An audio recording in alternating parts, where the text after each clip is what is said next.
स्वारगेटमधील बलात्कार प्रकरण ताजा असतानाच पुणे जिल्ह्यात दुसरी एक घटना समोर आलेली आहे। खरं तर मी आता शिरूर तालुक्यातील कारेगाव परिसरामध्ये आहे। माझ्या पाठीमागे जर पाहिलं तर ही पंचतारांकित MIDC म्हणून जिचा उल्लेख केला होता रांजणगावचा, त्याच परिसरातलं हे गाव आहे आणि ही सगळी वस्ती पाहतोय आणि याच वस्तीजवळच हे मोकळं माळरान आहे।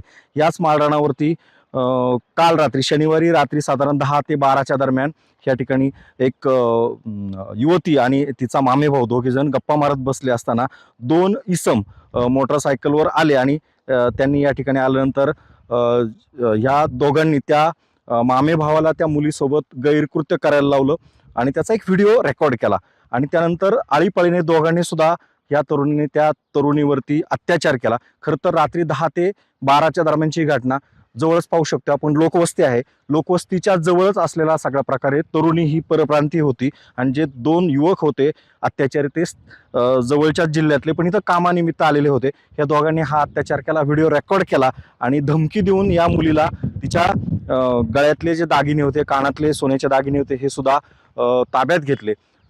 खरं तर हे सगळं घडत असताना सगळ्यात महत्त्वाचं म्हणजे त्यांनी जो व्हिडिओ रेकॉर्ड केला होता त्या रेकॉर्ड नंतर तिला दमबाजी करण्यात आली, मारहाण करण्यात आली आणि त्यानंतर हा व्हिडिओ रेकॉर्ड केल्यानंतर त्यांनी तिथून पळ काढला। ह्या दोघांनी सुद्धा तिच्यावरती अत्याचार केला। पुण्याचं प्रकरण ताजं आहे। त्यानंतर आज आपण पाहतो केंद्रीय मंत्री ज्या रक्षा खडसे आहे त्यांच्या मुलीला सुद्धा यात्रेमध्ये कसा प्रकार झालेला आहे, तिला सुद्धा तिच्यासोबत गैरवर्तन करण्यात आलेले। खरं तर राज्यातल्या मंत्र्यांच्या मुली सुरक्षित नाहीत। दुसरं पुणे जिल्ह्यामध्ये स्वारगेटला घडलेलं प्रकरण ताजं आहे।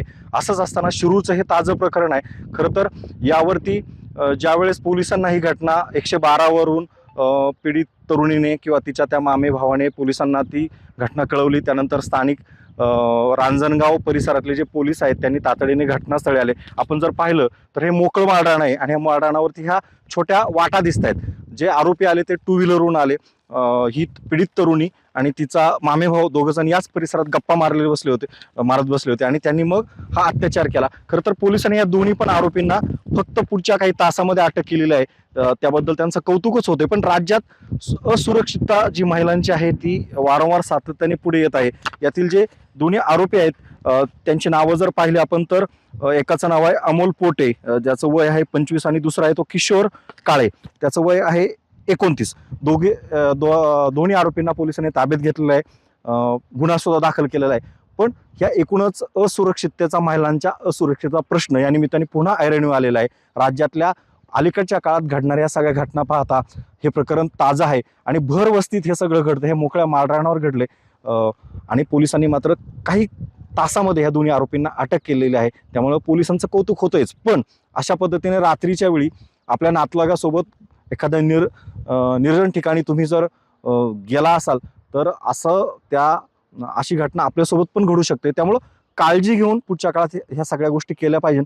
तुम्ही रात्रीच्या वेळेस गर्दीच्या ठिकाणी, जसं आपण स्वारगेट पाहिलं का, जे गर्दीच्या ठिकाणी सुद्धा अशा घटना घडू शकतायत आणि ज्या ठिकाणी मनुष्यवस्ती नाही अशा ठिकाणी सुद्धा घडू शकते। तर काळजी घेणं सुद्धा तितकंच महत्त्वाचं ठरणार आहे। सर, काय प्रकार आहे आपल्या आधीच सामूहिक बलात्कारची केस घडली, काय नाही, ह्यामध्ये काल कारेगाव ह्या भागामध्ये रांजणगाव पोलीस स्टेशन अंतर्गत रात्री 11:30च्या पुढे आम्हाला एक कॉल आला होता। त्यामध्ये एका पीडित मुलीसोबत गैरप्रकार घडला अशा प्रकारचा तो कॉल होता। आम्ही व्हेरीफाय केला असता असं निदर्शनास आलं की ही मुलगी तिच्या नातेवाईकांसोबत ह्या गावाच्या शेजारीच असलेल्या एका निर्जन स्थळी ती होती आणि त्यामध्येच 2 समाजकंटकांनी तिच्यावर अत्याचार करण्याचा प्रयत्न केला आहे। त्या अनुषंगानं 112वर कॉल आल्याबरोबर लगेच त्याला रिस्पॉन्स देऊन त्या दोनही आरोपींना आम्ही अटक केलेला आहे। योग्य त्या कलमान्वये गुन्हा नोंदवला आहे